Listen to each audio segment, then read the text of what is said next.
pagpag lang. One Ginyo, talo. Tapos pangalawang Ginyo, talo ulit. O, di okay na. Charge na, no? Tulog, Yun na yun dahil sampay. Yun na yun eh. Yun, matik na yan, sampay. Mga sampayan moment. Yun na yun. Pero iba sa MPL kasi. Iba. Iba sa MPL. Kailangan mag-adjust ng mabilisan. Tanggap lang, tanggap. Tanggap lang. Walang nagcha-charge dito sa MPL kasi naka-charge na agad eh. Oo. Yung mga Infinix nila. Ayan na. Pang mabilisan. At bibilisan na natin para sa game number 2, RG Philippines and Smart Omega. Mas balancing hero, mas balancing lineup.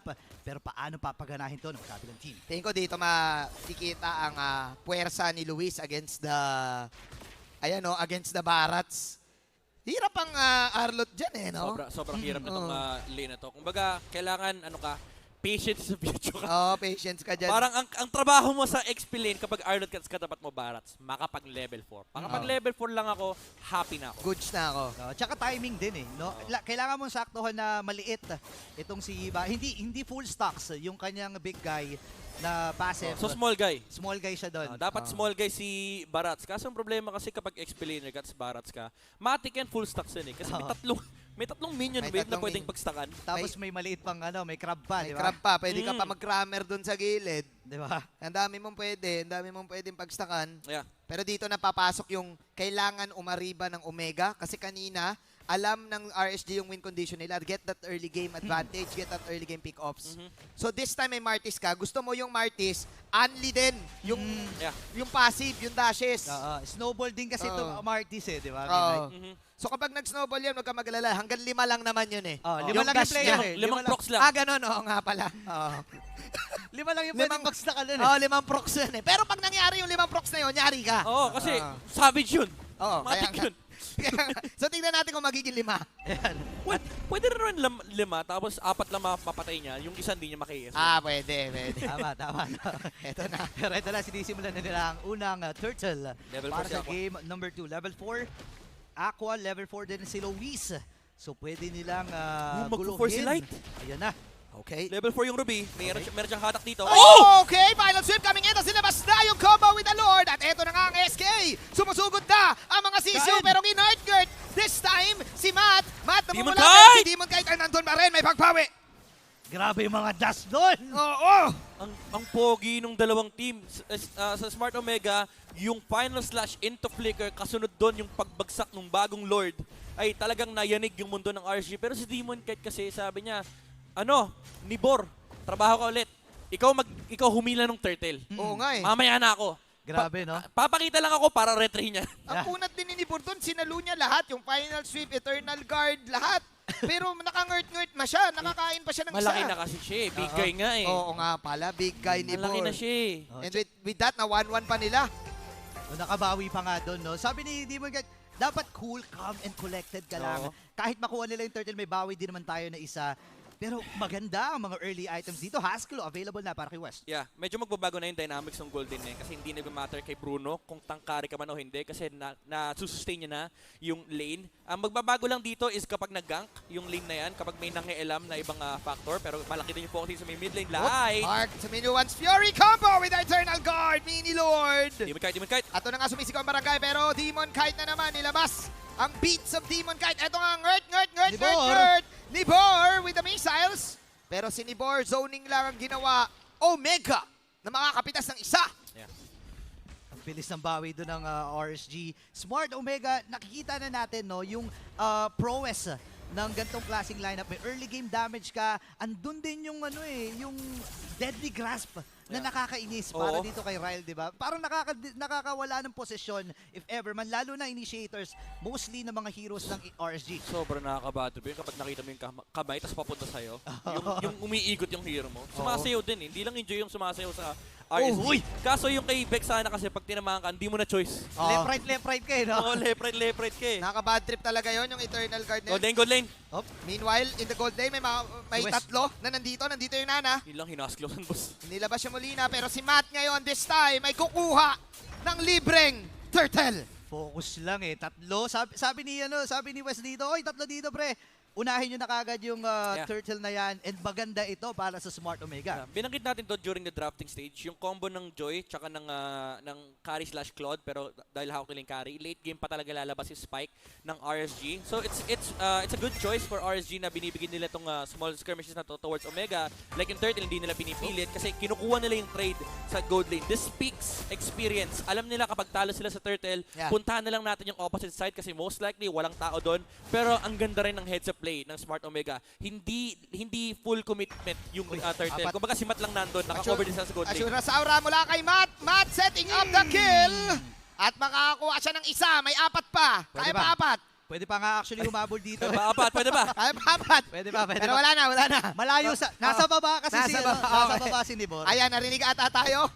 Sabi kasi ni Matt, nababatrip siya eh. Pwede bang pindutin eh? Kaya pa no? Minsan kapag, alam mo, minsan kapag Martis ka, pag nagawa mo yun, imposible hindi mo pindutin eh. Iisa ka pa eh, no? Iisa ka pa Alam mo, eh. eto, Burrito, alam mo yan. Kapag matis ka, di ba, dapat may trigger discipline ka. Oo, Kasi yung mga skills niyan, pag pinindot mo na one time, pwede ba pindutin lahat ulit eh? O, lahat ng Martis user ganyan eh. Yung na-proc mo yung passive, sayang eh. Pipindutin ko, sayang dash to eh. Tapos walang tao. O, wala ta, pwede ano na. ba naman yan? At least napindot mo. Kung pwede nga sa Torre, ipipindot mo Pwede, lang. no? Kahit nga sa bush na lang eh, basta mapindot mo lang eh. No? Sayang kasi.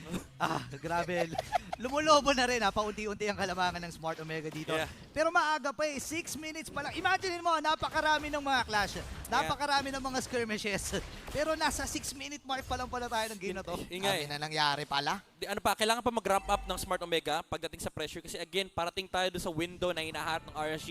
Pagdating ng late game, dito mo makikita activated yung 3 heroes nila. Yung Joy, yung Carry, pati na rin yung Nana.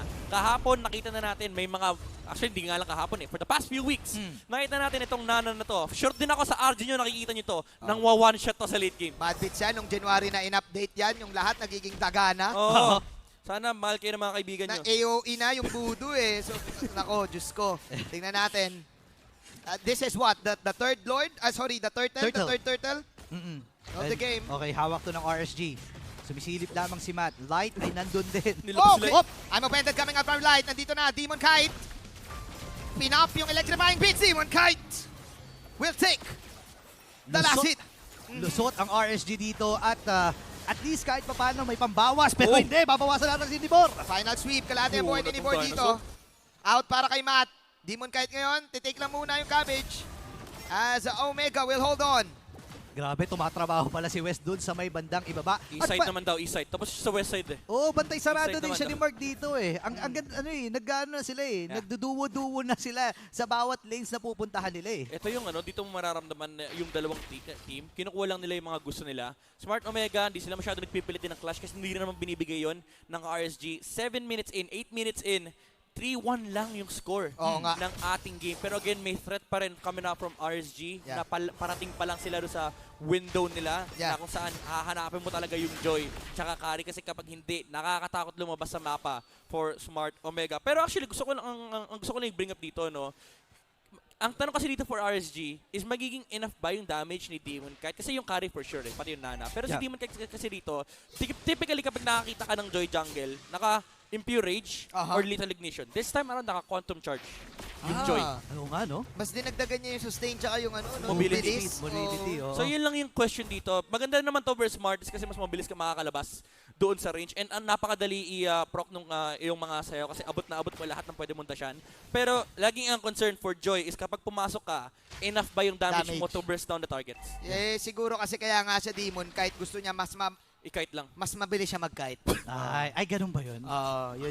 Sabi ni eh. Yun na tayo talaga. Sabi eh. ni eh. Kasi lalo na pag gusto mo yung pindot na pindot ka sa dash eh. di ba? Ay, oo. Tama May nga chance naman. na ganun nga. Yeah. Pero Kasi- nag-make sense talaga yung sinabi ni Midnight. Oh, Ina pa yung damage. Minsan kasi bitin eh. Di ba? Oo. Pag nag-dash ka, bitin eh. Sabi ni Demon Kite, dapat. Lalo na yung mga pindot na pindot. Oo. di ba? Dapat pag nang-kite ako dito, pang Demon. Yan. Oy, speaking of bitin na-nerf din pala itong tawag dito, itong hero ni Ryle na si Vexana. Vexana, si Oo. Vex. Doon napaikli ng konti, konting-konti lang Ano naman. lang, yung projectile speed lang. Hindi naman umikli yung range. Ang bagal lang nung kamay. Mabagal. Pero di kasi ramdam eh. Bad beats Ganun pa pa rin. din eh. Hindi naman nabawasan yung feelings ko. Pag nakikita ko yung kamay, ganun pa din naman eh. Pag kumombo kasi yung passive niyan dun sa lahat ng skill, yun na eh. Alam mo yung nangangati ka. Ang sarap kamutin yan eh. Pag natamahan ka ng mga skill gem Vexana, parang ang sarap kamutin eh.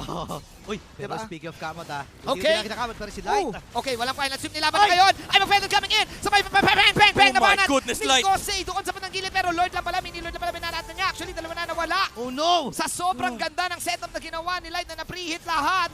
3-3, sabay may kasama pang Lord para sa Raiders. Ang sakit ng Smart Omega. Actually, sila yung nagsimula ng engage na yun. Nag-attempt ng flicker final slash play. Oo. Si Luis. Kaso na-offend si Light eh. Sabi niya, Bumawi.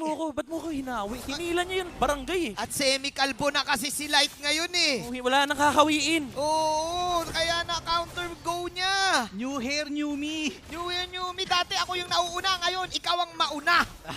Grabe yung ginawa dito ng RSG. And mahirap ito para sa Smart Omega kasi alam natin, itong composition ng RSG, gusto nila na magkakadikit at magkakasama-sama. At kapag didepensa ang Smart Omega, may tendency talaga magsama-sama ito. Ay, naku, sayang yung ultimate play ni Luis dun eh. Yung slash? Instant replay worthy na sana yun. Kaso si Light lang tinamaan eh. Kaso si Light lang nga yung tinamaan. Yan. Doon sila na Eagles, mga kaibigan. At saka ang kati kasi, pag I'm offended ka ng 5, instant Molina smooch kayo sa mukha. Please. Diba? Tsaka yung Molina's Blitz. Oo. Automatic yun eh. Lapag kagad kung lapag yun. Pero level 1 Lord pa lang naman. Yeah, So, madedepend kaya pa. Pero again may 2.6k gold lead na ang RSG. Lamang na sila pagdating sa resources, sa map control. And remember, also keep in mind na late game yung kanilang lineup. Yeah, look at the discipline. Right after bumasag dun sa may bandang itaas, atras sila, liko sila dito sa may bandang ibaba. At talagang minamaximize nila yung lead na nahawakan nila. Hindi lang yung gold kundi yung map din na ngayon ay lamang na lamang ang RSG. Yeah, actually sobrang lupit ni West. He's keeping up with the farm na meron si Kara dito, even though buong game si Kusei nagpa-farm lang din talaga for the late game of Kari. Pero majority ng gold lead ng RSG is distributed to 2 key players. Yung Joy at yung Nana. And these 2 players, yung again, sinisignify natin kanina yung importance ng late game aspect ng kanilang lineup kasi ito yung mga papatay sa heroes ng Smart Omega. Yeah. I do feel na itong Omega, kailangan lang nila ng one big sweep combo. Kasi still, this is a Vexana. Tingnan mo, siya pa rin ang pinaka-okay dito sa kanilang group. Tsaka yung damage pa rin ng curse. Masakit pa rin Oo, Makati yun eh. Oo. Respect yun. Ang layo kasi nung range nun eh. Pwede mo Oo. talaga ipoke, tapos ang baba pa ng cooldown. And I think yun yung reason bakit kaya pa ng Smart Omega na lumaban dito. Pero siguro dito natin mararamdaman yung nerf kay Vexana, no? Kasi yung projectile speed, nagmamatter siya versus mobile heroes. Oo. And kapag tinignan mo yung heroes ng RSG, may isang medyo gustong saluhin yung Molina, yung Barats. Oo. Pero nandyan din kasi yung target ng Vexana na si Kari at pati si Joy. Yeah. Kaso ang problema, ang bibilis kasing gumalaw. Oh. Yeah. So dapat kung ikaw si Ryle, mas dodoble mo yung bilis mo. Ganun. Oh, yeah. Tingnan mo yung itemization dito ni Aqua. Maximum magical penetration. Yeah. Genius 1, Divine Glaive. Talagang tunaw ka rito eh. Oh, parehas yung mga mages natin dito. Pag nalapagan ka ng Molina, pwede ka magtimpla ng kape. Oo. Altab ka muna. Oo. Oy, pero buhay na yung Luminous na Lord. At plano ng RSG na lapitan ito. Pero gusto ko yung ginagawa ng RSG. Pumipwesto na sila dun sa mga posibleng entrance ng Smart Omega dito. At si Matt, hindi rin siya basta-basta nagpapakita. Alam din nila na may nag-aabang sa kanila in a way doon sa mga bushes. Pero ito na nga.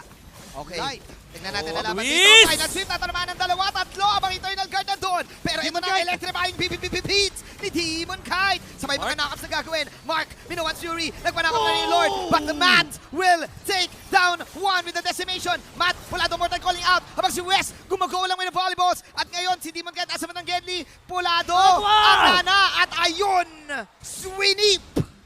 Oh! Ladies and gentlemen, Omega will take 3 heroes down. Oh my gosh, tatlo ang bagsak doon! Libreng Lord para sa bagong barangay! Ganda ng bawi ng Smart Omega. Pero ano ba nangyari doon, Midnight? Napakalupit ng swipe right ni Luis dito. Huli 3. And after no, nag-disengage ang RSG. Nagamit nila yung kanilang mga ultimates na burn na basically yung teamfight presence ng RSG. And after nun, even though sabihin natin may carry pa rin naman, pero tinamaan ni si Kusei ng mga pokes na nanggaling mula sa Smart Omega and yung re-engage ni Mark. Sabi niya, hindi na ako pwede tumahimik dito.